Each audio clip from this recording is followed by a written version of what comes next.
नमस्कार। Study IQ IAS Hindi में आप सभी लोगों का बहुत बहुत स्वागत है। मैं विरद एक बार फिर से आपके समक्ष हाजिर हुआ हूं आपके अपने चहेते कार्यक्रम हिस्ट्री ऑन मैप, यानी कि हम नक्शे पर लगातार इतिहास को पढ़ने का प्रयास कर रहे हैं और आप सभी लोगों को वो ज़रूरी पॉइंट्स नक्शे पर बना करके दिखाते हैं जो आपके इतिहास के लिए बहुत ज़रूरी है। तो चलिए आज के इस टॉपिक में हम सबसे पहले किस चीज़ को डिस्कशन कर रहे हैं, आइए उसके ऊपर नज़र डाल लेते हैं। टॉपिक है हमारा history on map. History on map यानी कि नक्शे पे भारत, इस चीज़ को हम लोग पढ़ रहे हैं और इसमें हम लोग आज मोहम्मद गोरी जो है, मोहम्मद गोरी के आक्रमण के समय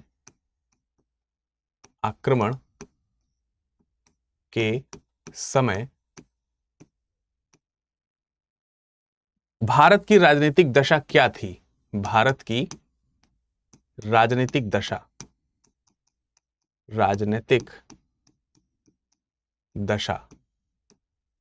क्या थी, इसी को आज हम समझने का प्रयास कर रहे हैं।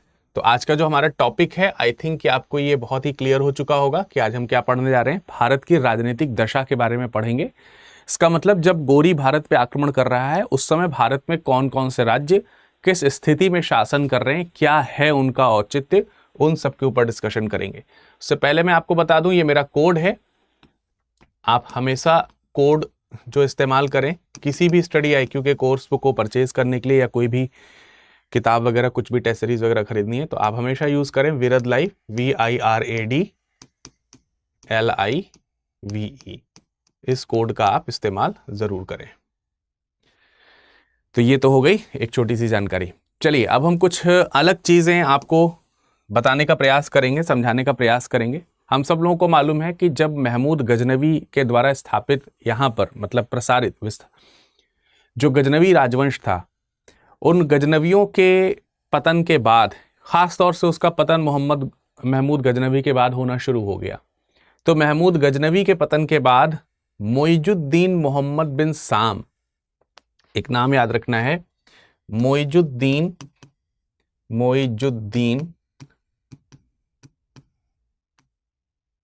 मोहम्मद बिन साम, ये जो व्यक्ति है, यही व्यक्ति सामान्यतः मोहम्मद गोरी के नाम से जाना जाता है, क्योंकि यही व्यक्ति शहाबुद्दीन मोहम्मद गोरी के नाम से, शहाबुद्दीन मोहम्मद गोरी के नाम से, मोहम्मद गोरी के नाम से, ठीक है, ये इसी नाम से जो है वो क्या बैठे, गद्दी पर बैठे। ठीक है, तो यही है मोहम्मद गोरी। मोहम्मद गोरी जो है ये गोर कबीले के सरदार हुआ करते थे। गोर कबीले का ये सरदार हुआ करता था और इन्होंने अफगानिस्तान के ही गजनी कबीले के ऊपर जो है वो अपना आधिपत्य स्टैब्लिश कर लिया था। गजनी पर अपना राज्य स्थापित जब इन्होंने कर लिया तो फिर वहीं से भारत पर आक्रमण की तरफ उसका प्लानिंग बनने लगा। हालांकि इसके आक्रमण बहुत ज्यादा शानदार नहीं है क्योंकि इनको कुछ हार का भी सामना करना पड़ेगा। उस समय भारत में मुस्लिम राज्य की नींव डालने में, लेकिन ये फिर भी इसके बावजूद भी ये सफल हो गए हैं। महमूद के आक्रमण के समय अगर देखा जाए, महमूद गजनवी के आक्रमण के समय अगर देखा जाए तो उसके सारे आक्रमण सफल रहे, मैंने आपको बताया। लेकिन अंततः जब वो यहाँ से अपनी सारी चीजें करके लौटा और उसके कुछ ही समय पश्चात उसका जो गजनवी जो प्रभुत्व है, साम्राज्य है, वो भारत में पंजाब तक सिकुड़ करके रह गया। यानी उसका कोई स्थायी प्रभाव नहीं रहा सिवाय पंजाब के। तो गोरी जिस समय भारत आ रहा है उस समय भारत की राजनीतिक दशा क्या है, वो उतनी अच्छी नहीं है जितनी अच्छी महमूद गजनवी के समय हुआ करती थी। हालांकि उस समय भी देश बटा हुआ था, लेकिन देश भारतीय राज्यों में बटा था। जब गोरी आता है तो देश भारतीय शासकों के साथ साथ अरेबियन के साथ साथ गजनवी शासकों में भी बटा हुआ है। यानी मुस्लिम और भारतीय शासक यहां पर शासन कर रहे हैं, पश्चिमोत्तर भारत में खास तौर से। देश बिल्कुल बिखरा पड़ा है, राज्य परस्पर आपस में झगड़े कर रहे हैं, एक दूसरे से ईर्ष्या रखते हैं, कोई केंद्रीय सत्ता नहीं है। पंजाब हो, सिंध हो, मुल्तान हो, ये कुछ ऐसे राज्य हैं जो मुस्लिम राज्य के तौर पर जाने जाएंगे, और इसके अतिरिक्त कुछ दूसरे भाग हैं जिनको हम राजपूत राज्य के तौर पर देखते हैं। यानी मोटे तौर पर जिस समय यह व्यक्ति भारत में आक्रमण करने के लिए आ रहा है, उस समय भारत में दो तरीके की स्थितियां देखने को मिलेंगी। एक तो आपको देखने को मिलेगा भारत में मुस्लिम राज्य, और दूसरा भारत में राजपूताना राज्य। तो ये दो चीजें हैं जो खास तौर से आपको यहां पर देखने को मिलेंगी। अब इन दोनों की स्थिति क्या है, राजपूत राज्य कौन से हैं, भारत में मुस्लिम राज्य कौन से हैं, इसको आइए समझते हैं। उसके लिए हम सबसे पहले एक मैप ड्रॉ करते हैं, ओवरऑल भारत की सिचुएशन को देखने का प्रयास करते हैं। देखिए, ये कोई मान लेते हैं कि ये भारत की सीमा है, ठीक है। वैसे तो हमें दक्षिण भारत से फिलहाल जो है वो कोई बहुत ज़्यादा लेना देना नहीं है, लेकिन फिर भी अगर हम यहाँ पर एक नक्शा ड्रॉ कर रहे हैं तो ठीक ठाक तरीके से कर लेना चाहिए। इसमें मान के चलिए कि ये हमारी जो है वो सिंधु नदी है, ठीक है, समथिंग हियर वेयर, ये हमारी इंडस रिवर जा रही है, ये हमारी सिंधु नदी है। अब इस सिंधु नदी में मोटे तौर पर मान लीजिए कि ये कहीं सतलज का इलाका है, ठीक है।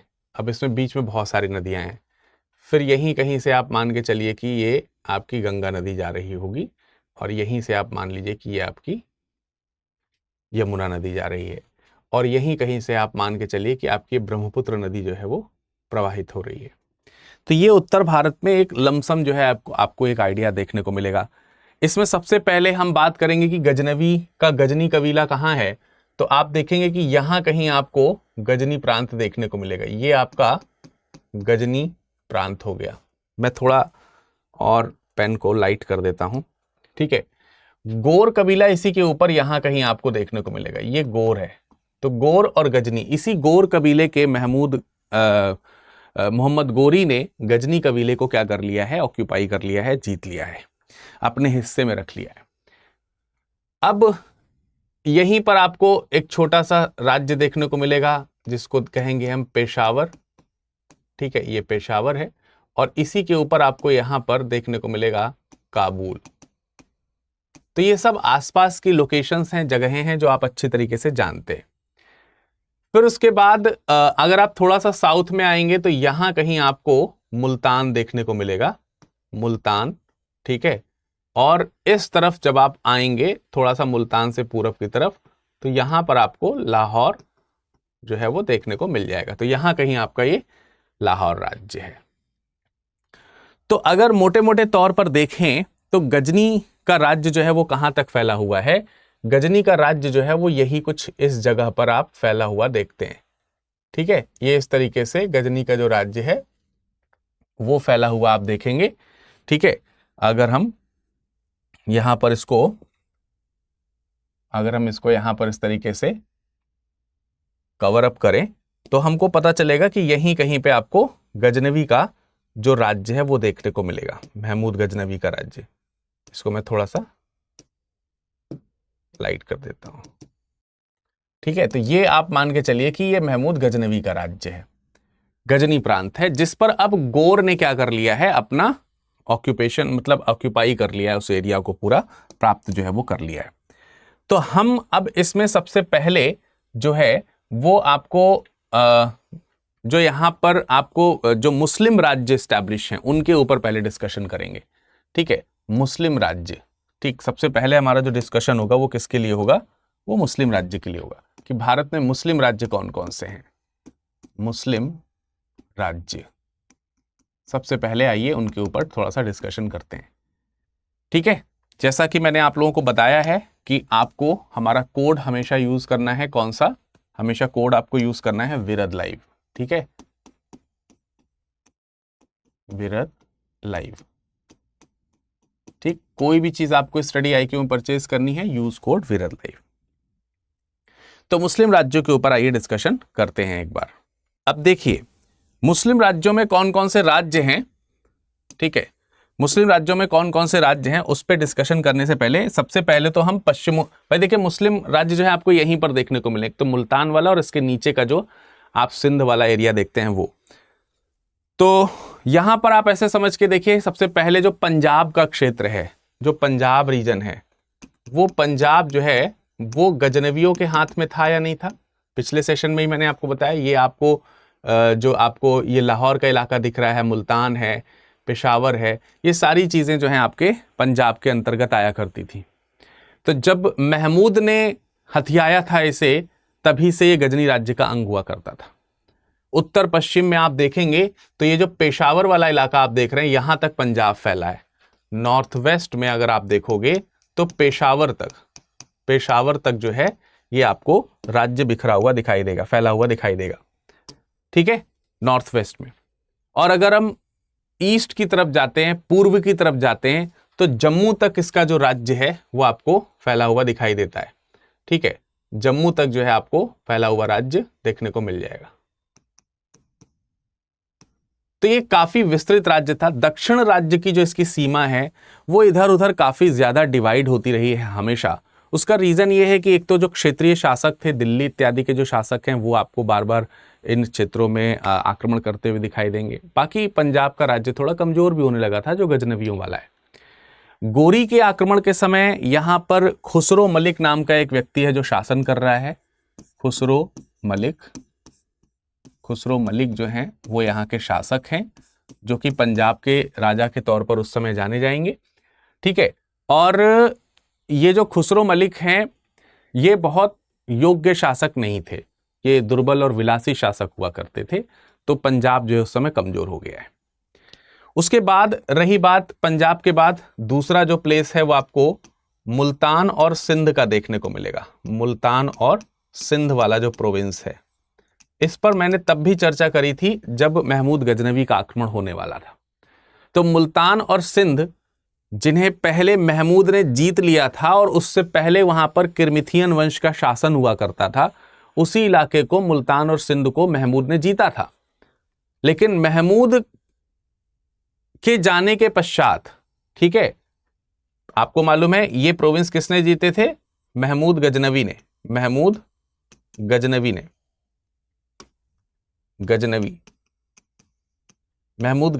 जीते थे। किरमिथिया शिया जो फॉलोअर्स हुआ करते थे ना, किरमिथिया शासकों को पराजित करके, ठीक है। लेकिन जब महमूद गजनवी यहां से लौटते हैं तो उसके बाद मुल्तान और सिंध जो है ये वापस जो है क्या हो जाते हैं? स्वतंत्र हो जाते हैं। और वापस स्वतंत्र होने के बाद ये वापस स्वतंत्र हो जाते हैं, और वापस स्वतंत्र होने के बाद किरमिथियाई जो लोग हैं वो वहां पर फिर से शासन करना शुरू कर देते हैं। तो ये खास तौर से किरमिथियाई शासन आपको तो देखने को मिलेगा, ये देखने को मिलेगा मुल्तान में। तो मुल्तान वाला जो प्रोविंस है यहां पर किरमिथियाई मुस्लिम शासकों का शासन होना शुरू हुआ। जो सिंध वाला प्रोविंस है, सिंध वाला प्रोविंस ये वाला इलाका है, ये सिंध है ना, ये हिस्सा जो है आपका क्या है? सिंध है। सिंध वाला जो इलाका है, इस सिंध वाले इलाके पर एक दूसरे वंश का शासन था, छोटा, मतलब बहुत ज्यादा फेमस वंश नहीं था वो सुमरो शासकों के अधीन हो गया था। तो सुमरा शासक यहां पर शासन करते थे, ठीक है, ये सुमरा शासकों के अधीन हुआ, या सुमरा कहीं लिखा रहता है। तो वो आपका तकरीबन जो है इस तरीके का सुमरा शासकों का ये शासन क्षेत्र जो है वो आपको देखने को मिलेगा। ये जो सिंध वाला जो रीजन है, ये सुमरा शासकों का तकरीबन इसी तरीके का देखने को मिलेगा रीजन, ठीक है। तो यहां पर सुमरा शासन आपको देखने को मिल रहे हैं सिंध में, ठीक, ये सुमरा शासक आपको देखने को मिल रहा है। तो ये स्थिति है मुस्लिम राज्यों की। उस समय मुस्लिम राज्य जो है, जिस समय गोरी का आक्रमण हो रहा है, उस समय मुस्लिम राज्य ये हैं।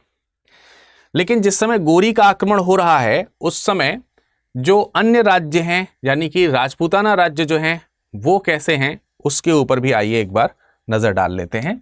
तो यहीं पर मैं इसको मिटा करके यहां पर जो है, या फिर हम कह सकते हैं कि ये वाला जो पोर्शन है इसी में हम डुप्लीकेट तैयार करके आपको एक बार बताने का प्रयास करेंगे कि कौन सा हिस्सा यहां पर आपके लिए राजपूत राज्यों के लिए इंपॉर्टेंट है।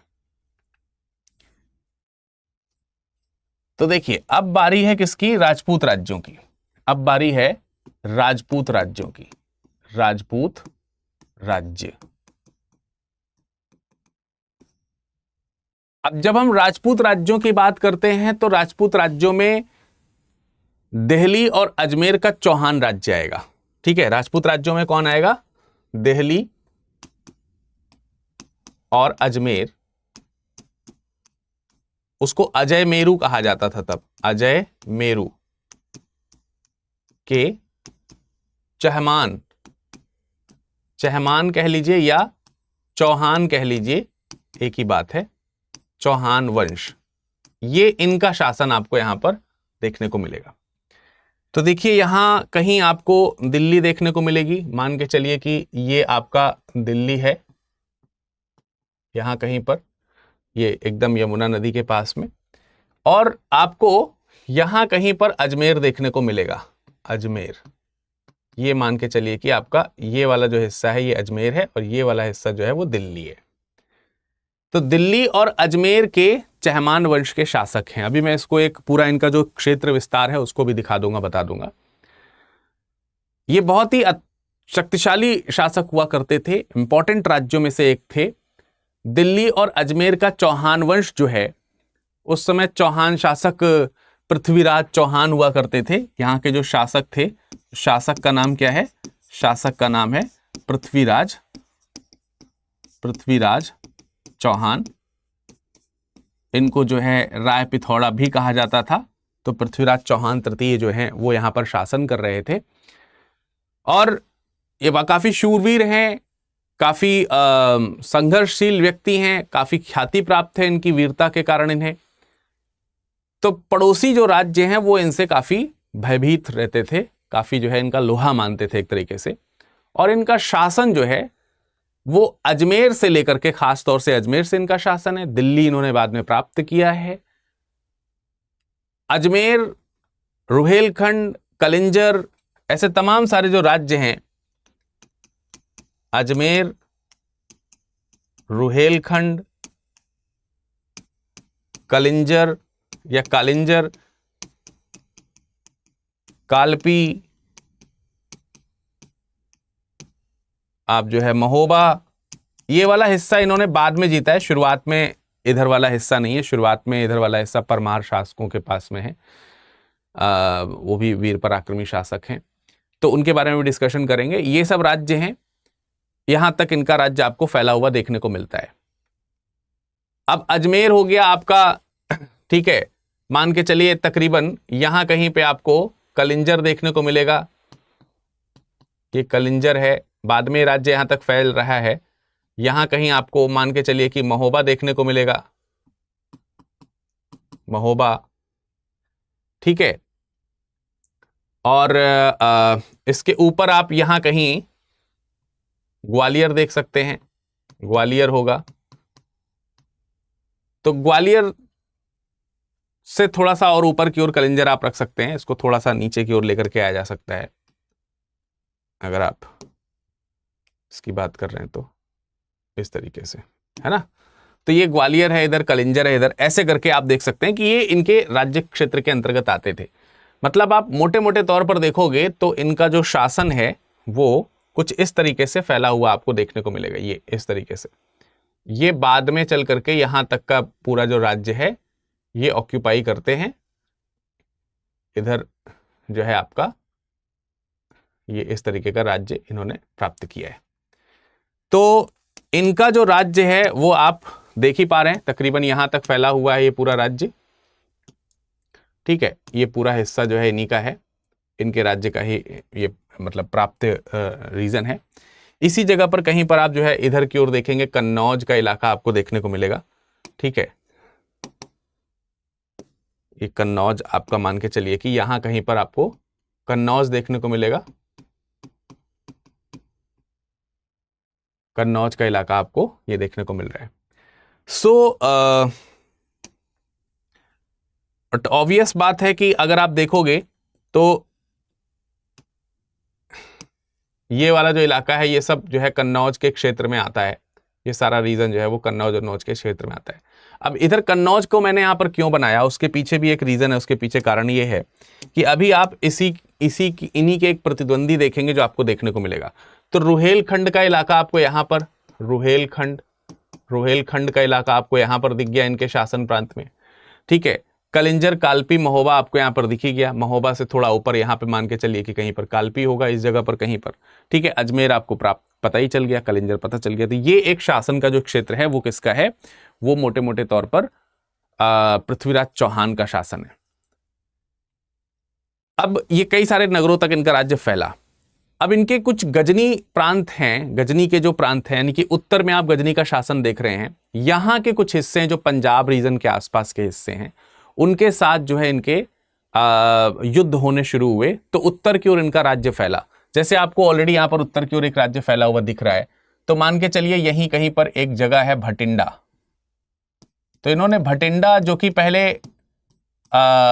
पहले आपको पंजाब के प्रांत के अंतर्गत देखने को मिलता था, वो भटिंडा जो है इन्होंने जीत लिया है। तो इनके राज्य में आपका भटिंडा भी आता है, भटिंडा। और भटिंडा जो है जो पंजाब का रीजन हुआ करता था पहले, और ये तब जो है गजनवियों के अधीन हुआ करता था। ठीक है, तो ये तो हो गया आपका दिल्ली और अजमेर के चौहान वंश। अब दूसरे राजपूत राज्यों में जो आपको राजपूत राज्य देखने को मिलेगा, वो राजपूत राज्य कन्नौज का गढ़वाल वंश होगा। तो देखिए कन्नौज का जो गढ़वाल वंश है, यहां पे मैं लिख दे रहा हूं कन्नौज का गढ़वाल वंश, गढ़वाल या इन्हीं को राठौर राजपूत भी कहते हैं, राठौर राजपूत। इन्हीं को हम लोग राठौर राजपूत के तौर पर भी जानते हैं। तो देखिए ये कन्नौज वाला इलाका है। ठीक है, ये कन्नौज वाला इलाका है। ये कन्नौज वाले इलाके में, ये कन्नौज ही इनकी राजधानी हुआ करती थी, यानी कि इनका मुख्य शासन का जो केंद्र है, वो केंद्र क्या है, वो था कन्नौज। कन्नौज जो है इनकी क्या है, शासन के केंद्र के तौर पर है। कन्नौज राज्य पहले भी काफी प्रसिद्ध राज्य रहा है, भारत का एक बहुत ही चिरपरिचित राज्य रहा है। गोरी के आक्रमणों के समय गढ़वाल और राठौर जो लोग थे, वो लोग कन्नौज पे शासन कर रहे थे। गढ़वाल के जो राठौर राजवंश इसको बोलते हैं। इनके राज्य में भी काफी बड़ा हिस्सा आपको देखने को मिलेगा। बनारस है, इलाहाबाद है, कन्नौज है, ये सारा जो रीजन है। जैसे आप मान के चलिए कि यहां पर कहीं पर आपका वाराणसी है। ठीक है, तो इसमें पूरा का पूरा प्रोविंस, मैं इसमें यहां पर ओवरऑल अगर आपको बताने का प्रयास करूं, ओवरऑल अगर हम इनके प्रोविंस को ड्रॉ करते हैं, तो ये पूरा का पूरा प्रोविंस जो है वो आप देखेंगे कि वो इनके राज्य क्षेत्र में इस तरीके का हिस्सा, बड़ा सा हिस्सा जो है इनके पास भी आता है। ठीक है, तो एक शासन जो है वो आपको यहां पर भी देखने को मिलेगा, ये वाला प्रोविंस जो है। तो इसमें अगर आप देखोगे तो भाई इनके राज्य के अधीन क्या क्या चीजें आ रही हैं। इनके राज्य में आप कन्नौज तो देख ही रहे हैं, कन्नौज है, इलाहाबाद है, इलाहाबाद या प्रयागराज आप कह सकते हैं, प्रयागराज। ठीक है, इलाहाबाद। इसके अलावा आप वाराणसी,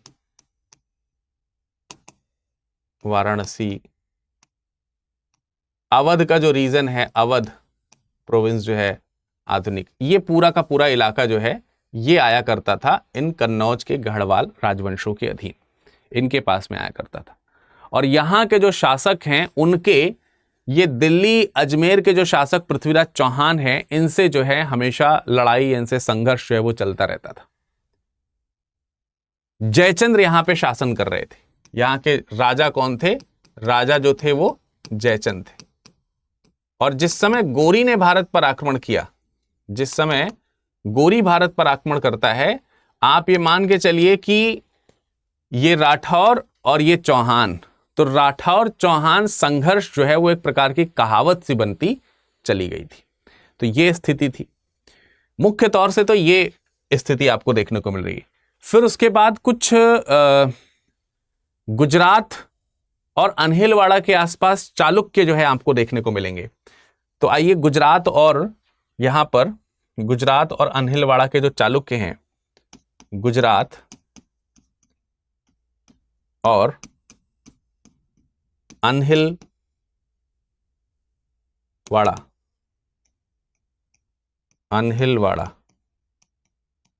यहां पे चालुक्यों का शासन था। यहां पे किसका शासन है? चालुक्यों का शासन है। तो ये आपको गुजरात और अनहिलवाड़ा वाला मान के चलिए कि यहां पे कहीं पे अनहिलवाड़ा है, अनहिलवाड़ा, आपका अनहिलवाड़ा है। तो ये जो गुजरात वाला जो प्रोविंस है पूरा, ये आपको इनके अंतर्गत देखने को मिलेगा। तो पश्चिमी भाग है भारत का, ये वेस्टर्न इलाका है, यहां पे चालुक्य हैं, ये चालुक्य शासन है, आप इनको चालुक्य के अधीन मानेंगे। तो ये पूरा का पूरा रीजन आप मान के चलिए कि कुछ इस तरीके से ये वाला जो प्रोविंस है पूरा, ये वाला जो हिस्सा है, ये आपका आ रहा है किसके अधीन? इसको मान के चलिए कि ये वाला जो शासन का इलाका है ये आपका चालुक्यों का है। ये किसका हो गया? चालुक्यों का। ये आपके चालुक्य हो गए। तो इस इलाका में, और आप देख रहे हैं इनकी सीमा भी इनके साथ जो है वो क्लैश कर रही है या जुड़ रही है। जुड़ रही है जहां पर, वहां पर सीमा विवाद तो आएगा उस समय, क्योंकि राज्य विस्तार जैसी चीजें चला करती थी। यहां पर भी काफी शक्तिशाली शासक हैं, चौहान शासकों के साथ इनके हमेशा युद्ध होते रहते हैं, टकराव होते रहते हैं। ये भी कभी अपने आप में बहुत बड़ा सा और प्रभावशाली राज्य हुआ करता था, लेकिन अब अयोग्य शासकों के कारण जो है वो थोड़ा सा घट गया है, छोटा हो गया है। मालवा और चित्तौड़ एक समय में इन्हीं के राज्य के अंतर्गत आया करते थे। आप मान के चलिए कि चित्तौड़ वाला जो इलाका है, चित्तौड़ वाला जो इलाका है, और इधर जो आप मालवा रीजन देखते हैं, मालवा, ये एक समय में इन्हीं के अंतर्गत आता था, लेकिन ये चित्तौड़ और मालवा जो है इनसे मुक्त हो गए, अलग हो गए, जिस पर जो है फिर अलग अलग शासकों ने शासन करना शुरू कर दिया। यहां पे जिस समय गोरी अटैक कर रहा है उस समय यहां पर एक शक्तिशाली शासक है जिसका नाम है भीमदेव। भीमदेव जो है वो यहां पर शासन कर रहे हैं जिस समय गोरी का आक्रमण हो रहा है। क्योंकि हम लोग गोरी के समय की राजनीतिक स्थिति पढ़ रहे हैं तो ये ध्यान में रखना है। तो ये भीमदेव का शासन है, लड़े लेकिन ये हार गए। तो एक तो ये कुछ राजपूत राज्य आपको देखने को मिलेंगे जो कि पश्चिम की ओर आपको देखने को मिल रहे हैं। इधर का इलाका आपको राजपूतों का और देखने को मिलेगा, ये हिस्सा जो है ये भी राजपूतों का देखने को मिलेगा। ये वाला जो हिस्सा है ये बुंदेलखंड के चंदेल राज्य का है। तो बुंदेलखंड के चंदेल शासक भी आपको यहीं पर देखने को मिलेंगे। मैं इसी में ही इसी का एक और हिस्सा बना लेता हूं, ड्रॉ कर लेता हूं, जिससे कि आपको चंदेल शासक जो हैं वो भी मैं यहां पर बता सकूं। देखिए, जहां पर आप उत्तर में चहमान वंश देख रहे हैं और जहां पर आप उत्तर में कन्नौज का गढ़वाल वंश देख रहे हैं, यानी कि ये और ये वाला जो वंश देख रहे हैं, इसी के इर्द गिर्द ही आपको साउथ की तरफ, साउथ ईस्ट की तरफ जो है वो बुंदेलखंड का चंदेल राज्य देखने को मिलेगा। तो हम जिसके बारे में डिस्कशन करने जा रहे हैं वो क्या है? वो है बुंदेलखंड का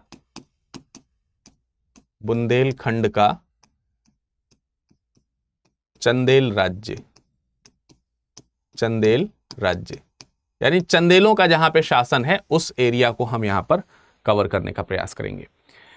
तो बुंदेलखंड भी एक समय में पहले कन्नौज का भाग हुआ करता था, यानी कन्नौज का शासन जो है वो नीचे की ओर बुंदेलखंड की तरफ आता था। ऐसा नहीं है कि जो है कन्नौज का शासन छोटा रहा हो।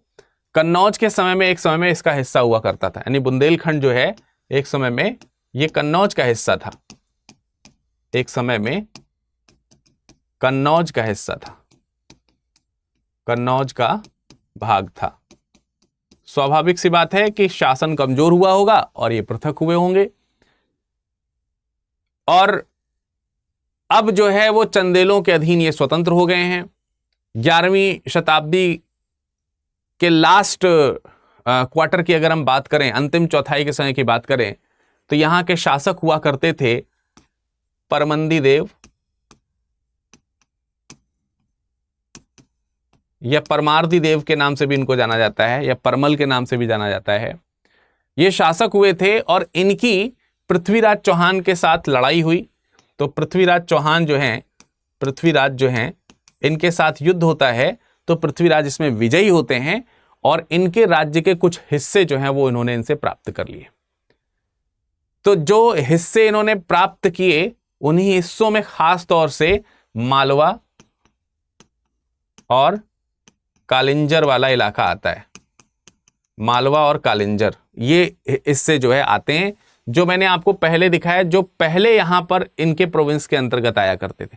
यानी आप देखोगे तो ये वाला जो इलाका है, ये वाला जो पूरा इलाका है, ये आप देखोगे तकरीबन किसका है, ये बुंदेलखंड के चंदेल शासकों का हुआ करता था। ठीक है, ये जो प्रोविंस आप देखोगे, ये प्रोविंस एक समय में बुंदेलखंड के चंदेलों का हुआ करता था, ये वाला इलाका। ठीक है, अब इनमें में से कुछ हिस्सा देख सकते हैं आप, इंसर्शन जो है वो किसका हो गया है, वो राजपूत राज्य जो अजमेर का है उनका जो है प्रवेश आपको यहां पर देखने को मिल जाता है। अब थोड़ा सा तो ये आपका एक तो चंदेल वंश के शासकों का शासन हुआ। फिर पूरब की तरफ और जाएंगे तो बिहार का राज्य आपको देखने को मिलेगा। बिहार में पाल शासक आपको देखने को मिलेंगे। बिहार में पाल वंश आपको देखने को मिलेगा इस समय। हालांकि बहुत ज्यादा इंपैक्टेड नहीं है, लेकिन फिर भी बिहार और बंगाल वाला जो प्रोविंस है उस पर बहुत लंबे समय से पाल वंश का शासन था। तो इनका जो पूरा राज्य क्षेत्र है वो बिहार से लेकर के कहां था, बिहार से बंगाल तक, ये पूरा हिस्सा एक समय में फैला हुआ है। तो आप बिहार और बंगाल वाला इलाका देखिए, तकरीबन जो है ये आपको ये पूरा हिस्सा जो है वो फैला हुआ देखने को मिलेगा। ये हिस्सा पूरा यहां पर आप बिहार और बंगाल का, या इस तरीके से आप देख सकते हैं कि बिहार और बंगाल का पूरा ये हिस्सा जो है यहां पर ये ऑक्यूपाइड है। लेकिन अब इस पर इनका अधिकार है नहीं, मतलब अब यहां पर इनका शासन रहा नहीं। ठीक है, तो अब ये शासन जो है ये काफी बिगड़ चुका है, खराब हो चुका है। तो यहां पर इस पूरे इलाके में अगर आप देखोगे तो यहां पर पाल वंश के शासक हुआ करते थे। ये पाल शासक आपको यहां पर देखने को मिलेंगे। पाल वंश आपको यहां पर देखने को मिलेगा। पालों में फिर जिस समय गोरी का शासन होने वाला है उससे कुछ समय पहले कुमार पाल हैं, मदन पाल हैं, ये सब यहाँ पे शासन करते हैं। ये बहुत ही कमजोर शासक हैं, इन्होंने पाल वंश को बहुत ज़्यादा अच्छे से स्ट्रांगली कंटेन नहीं किया, और उसकी वजह से पाल शासन का कुछ क्षेत्र जो है वो स्वतंत्र हो गया, जिसके ऊपर बाद में बंगाल के ही सेनों ने जो है वो क्या कर लिया, अधिकार कर लिया। तो बंगाल के यहाँ पर आपको सेन भी देखने को मिलेंगे, बंगाल के सेन शासक। आप ऐसे मान करके चलिए कि दक्षिणी जो भाग है बंगाल का, ये वाला जो हिस्सा है, ये वाला जो हिस्सा है, इसको प्राप्त किया है किन्होंने, सेनों ने प्राप्त किया है। तो ये जो सेन शासक हैं ये आपको यहां पर राज्य करते हुए देखने को मिल जाएंगे, इन्हीं के राज्य के ऊपर। ठीक है, इन्हीं के राज्य के ऊपर ये सेन जो है वो शासन करते हुए देखने को मिल जाएंगे। ठीक है, तो ये आपके कौन हो गए, ये सेन वंश हो गए। यहां पर सेन है, सेन वंश। ठीक, यहां पर सेन वंश शासन कर रहे हैं। सेन वंश ने दक्षिण बंगाल का जो इलाका है वो पूरा जीत लिया है, क्योंकि पाल जो हैं वो थोड़े कमजोर हुए। विजय सेन यहाँ के शक्तिशाली शासक हुआ करते थे। इन्होंने अपना राज्य यहां से बढ़ाते हुए आप मान के चलिए कि इधर महोबा तक जो है इन्होंने कवर करने का प्रयास किया था एक समय में। हालांकि इनका जो केंद्र है वो कलिंग और उसके आसपास काफी विस्तृत हुआ, बाद में विस्तारित तौर पे अगर आप देखोगे तो कलिंग के आसपास तक इनका राज्य क्षेत्र जो है वो काफी जो है वो विस्तारित रहा, ये वाला हिस्सा जो है। तो ये भी आप इन्हीं के हिस्से में रख सकते हैं। ठीक है, ये भी आप इन्हीं के हिस्से में रख सकते हैं अगर आप इनको देख रहे हैं तो इस तरीके से ये गोरी के समय इसी सेन वंश के शासक हुआ करते थे। गोरी के समय इसी सेन वंश के शासक हुआ करते थे लक्ष्मण सेन। लक्ष्मण सेन, तो लक्ष्मण सेन जो है उन्होंने ही लखनौती शहर बंगाल में एस्टैब्लिश किया था, जिसके ऊपर गोरी के जो सामंत हैं उन्होंने आक्रमण करके इस राज्य को जीता था। तो ये ओवरऑल सिचुएशन है, ये ओवरऑल कंडीशन है जो हमने आपको यहाँ पर बताई, जो हमने यहाँ पर आपको समझाई कि जिस समय मोहम्मद गोरी का भारत में आक्रमण हो रहा है उस समय भारत की राजनीतिक दशा मुस्लिम राज्यों और राजपूत राज्यों के तौर पर किस तरीके से, किस प्रकार से जो है वो फैली हुई है, किस प्रकार से जो है वो अधीन है। तो ये शासन है जो अब धीरे धीरे बढ़ता बढ़ता इन सब चीजों को खींच लेगा और प्राप्त करेगा। तो गोर कबीले जब यहाँ पे सक्सेसफुल होंगे तो यही आगे सुल्तान शाही शुरू करेंगे, यानी सुल्तान वंश शुरू करेंगे, जो कि प्रथम तौर पे गुलाम वंश के तौर पर देखा जाएगा। पर कोई बात नहीं, अभी ये कैसे जीता है इन्होंने, ये तो मैंने अभी बताया कि ये है, ये चीजें थी उस समय। अब इन पर विजय कैसे हासिल करी है ये समझने लायक चीज होगी कि मोहम्मद गोरी ने इन सभी राज्यों पर विजय कैसे प्राप्त करी, इन सब को कैसे जो है पराजित किया, कैसे दिल्ली का शासन प्राप्त किया। ये बहुत दिलचस्प तौर से जानने का विषय रहेगा, खास तौर से मैप पे देखते हुए। तो इस मैप को ध्यान रखिएगा, ठीक है, इस मैप को जरूर ध्यान रखिएगा। इस सब चीजों के बारे में हम अगले एपिसोड में चर्चा करेंगे। अगले एपिसोड में बताएंगे आपको कि कैसे इन सब चीजों पर विजय हासिल हुई है। फिर से मैं बता दूं कि आपकी क्लासेस जो हैं 28 मई से शुरू हो चुकी हैं, शाम 6 बजे। स्टडी IQ IAS हिंदी की तरफ से P2I बैचेस लॉन्च किए गए हैं। इसमें आपको 18 किताबों का सेट मिलेगा, किताबों का सेट। ये आपके घर तक पहुंचेगा, हार्ड कॉपी के तौर पर आप जो एड्रेस दोगे वहां पर आएगा कुरियर के माध्यम से। खास तौर से इसमें जो है SIP प्रोग्राम दिया गया है, प्रीलिम्स की तैयारी विशेष तौर पे इस पे कराई जाती है। इसके अलावा निःशुल्क आवासीय सुविधा आपको इसमें दी जाती है, निःशुल्क आवासीय सुविधा आपको इसमें दी जाती है। इसके अलावा इसमें इंटरव्यू गाइडेंस प्रोग्राम जो है वो भी आपका निःशुल्क रहता है। तो अगर आप एक बार एनरोल हो जाते हैं तो आपके पास में प्रीलिम से लेकर के इंटरव्यू तक की सारी तैयारी हो जाती है। विरद लाइव कोड का इस्तेमाल करना है और आपको ये बैच 27,999 में मिल जाएगा। दूसरी बात ये है कि अगर आप इसी बैच को परचेज करने जब चलेंगे तो उसमें एड ऑन का ऑप्शन आएगा। अगर आप उस एड ऑन के ऑप्शन में देखेंगे तो आपको 4 सब्जेक्ट जैसे इतिहास, भूगोल, हिंदी साहित्य, राजनीति विज्ञान एवं अंतर्राष्ट्रीय संबंध, जिसको आप PSIR बोलते हैं, ये 4 हिंदी, प्योर हिंदी के ऑप्शनल सब्जेक्ट आपको वहां पर देखने को मिलेंगे। आप इन्हें भी एड ऑन करा सकते हैं। 12,499 के आसपास का आपको ये उस समय पड़ जाएगा कोर्स। लेकिन अगर आप पृथक तरीके से खरीदना चाहेंगे तो आपको यही कोर्स 15,999 में मिलेगा, तब भी आप विरत लाइव कोड का इस्तेमाल कर सकते हैं। तो मेरा सजेशन ये है कि जब आप P2I बैच परचेज करें, ऑप्शनल लेना ही है आपको, तो उस समय ही आप ऑप्शनल इन्हीं में से कोई एक ले लें, जिससे कि आपको 2,000 रुपए का कम से कम यहाँ पे मार्जिन मिल जाएगा। अदरवाइज ये 15,999 का विरत लाइव कोड के साथ आप अलग से भी बैच ले सकते हैं।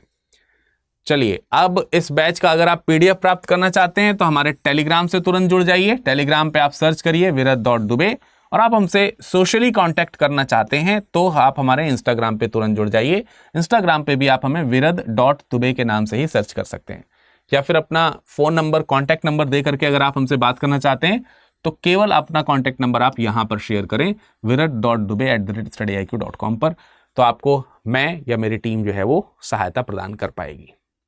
इस उम्मीद के साथ कि आपको ये लेक्चर समझ में आया होगा, पसंद आया होगा, आप अच्छे से पढ़ेंगे। मुलाकात करेंगे अगले सत्र में, अगले सेशन में। मोहम्मद गोरी की विजयों को देखते हुए अपना ख्याल रखिएगा। धन्यवाद।